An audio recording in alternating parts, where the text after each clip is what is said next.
Hey everybody, this is Paul Lake. I've got another physics problem solved here for you. Now. One of the things I do is I'm tutoring this group of really awesome kids in India, and once a week I help them with math and physics, and they presented me this problem, and I got stuck.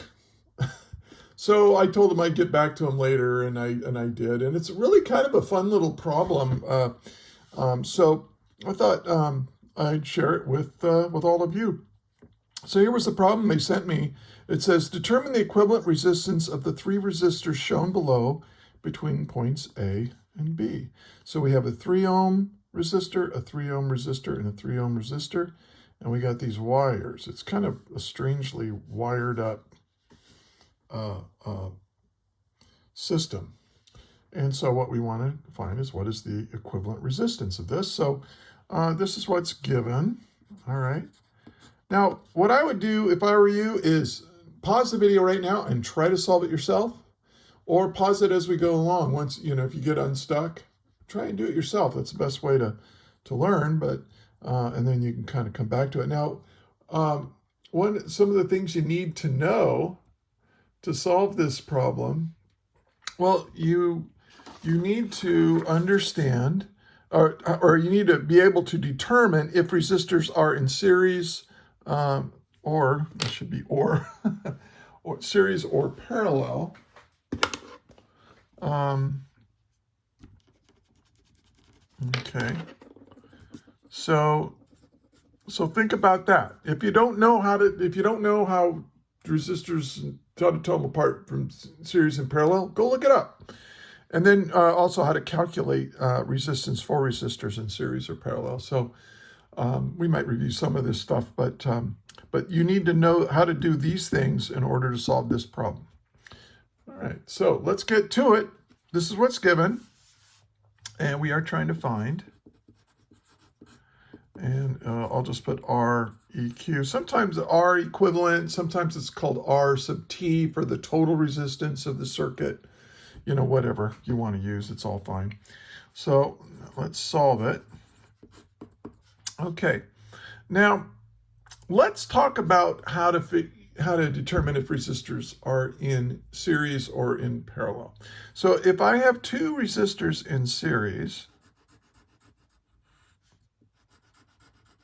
maybe this is resistor 1 or resistor 2. If they're in series, that means there's only one path through them. So if you have a current flowing in the wire, you've got, charge carriers moving through your wire. All the charge carriers that go through R1 also have to go through R2. So so you can say that the current through 1 equals the current through 2. If you can say that, then you can say, okay, these resistors are in series. Okay, so let's label that. These are in series. Now, what about resistors in parallel? Well, if resistors are in parallel, that means you've got a situation kind of like this. And we draw them in parallel. They don't have to actually physically be in parallel. But what we mean is, okay, here's the current. The current breaks off and gets split up. Some of the current goes through R1. Some of the current goes through R2. So these are not in series, right? Because the current through R1 and R2 can be different. Well, they can be the same, but you're only if the resistance is the same. But it's not the same as the current that feeds into this junction right here, right? Like if this is, 5 amps of current, maybe this is 3 amps of current coming this way. Well, that means that 2 amps of current have to be going the other way, right? Because you have to conserve charge. So if you have 5 coming in, you have to have 5 total amps coming out of a junction. But there is something that is the same. That is, if the current is jumping or moving through this resistor, it's going to drop in voltage. And over here, it's going to drop in voltage. Now these wires, notice that everything here, everything on these wires right here is at one voltage, and everything up here is at a different voltage. If the current's flowing this way, this will be at a greater voltage. So R1 and R2 have the same voltage drop. From here, whoop, down to here, it's the same voltage drop. And that's the key. These are in parallel because V1 equals V2. That is the voltage drop. I'll put a delta in there. So the change in voltage across 1 is the same as the change in voltage across 2. And if that's true, then they are in parallel. Kind of like they're in series. If the current's the same, they're in parallel if the voltage is the same. So let's apply these ideas to the circuit shown here.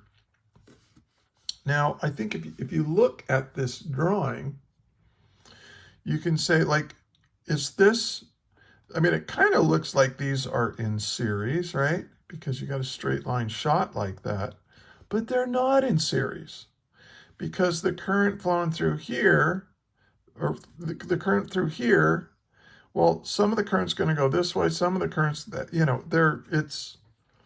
it's all, well, they don't have the same current. And you got junctions all over. We got 1, 2, 3 junctions here. And so the current is it's all messed up. So they're not in series. But are they in parallel? Now, I was thinking that this was some kind of complex circuit when I first started doing this, because I thought, well, but I didn't look at the circuit properly. So here's what I'm going to do. I'm going to redraw this so I don't mess up that. Okay, so here's this wire, comes over like this. I'll just draw it real quick. Here's this. Here's another one. Here's another one. Okay, and then, so here's B. So here's A, and here's B.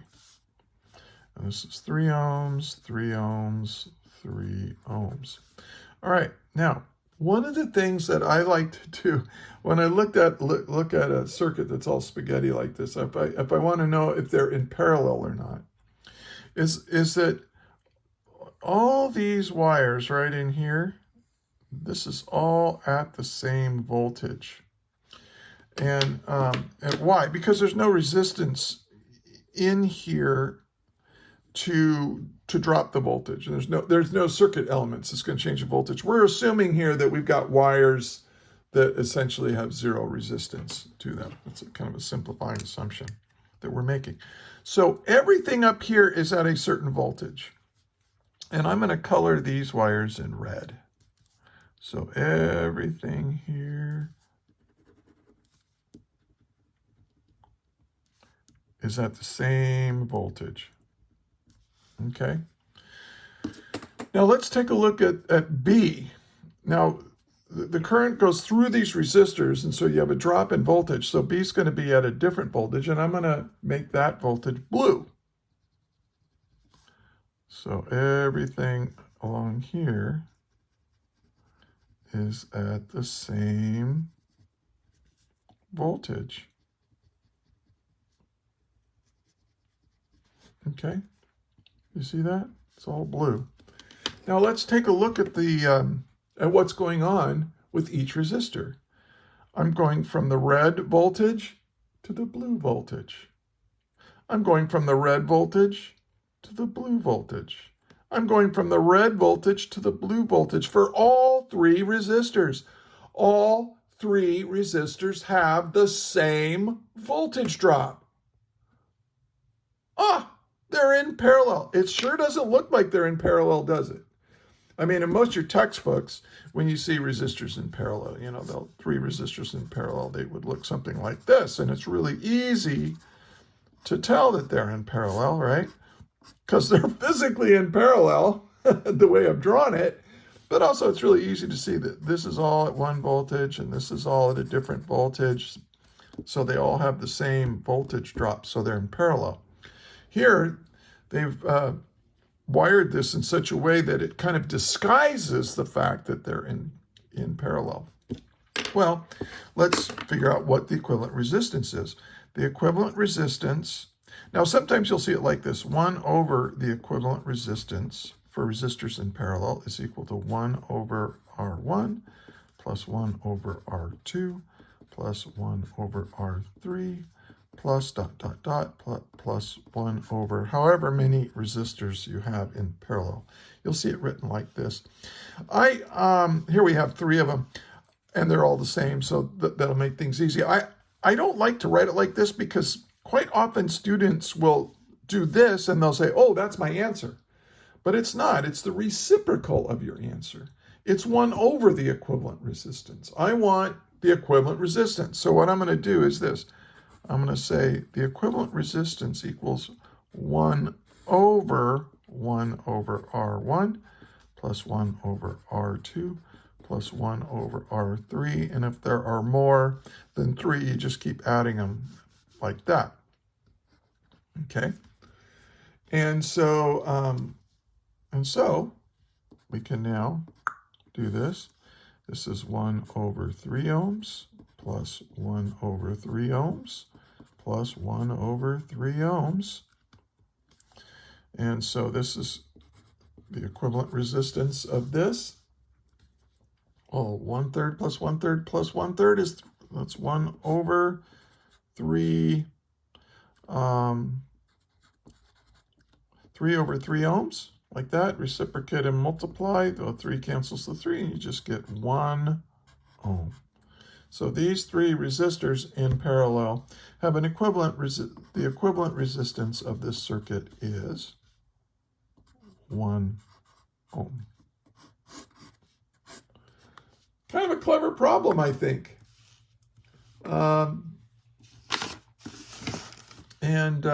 So yeah, that's pretty cool.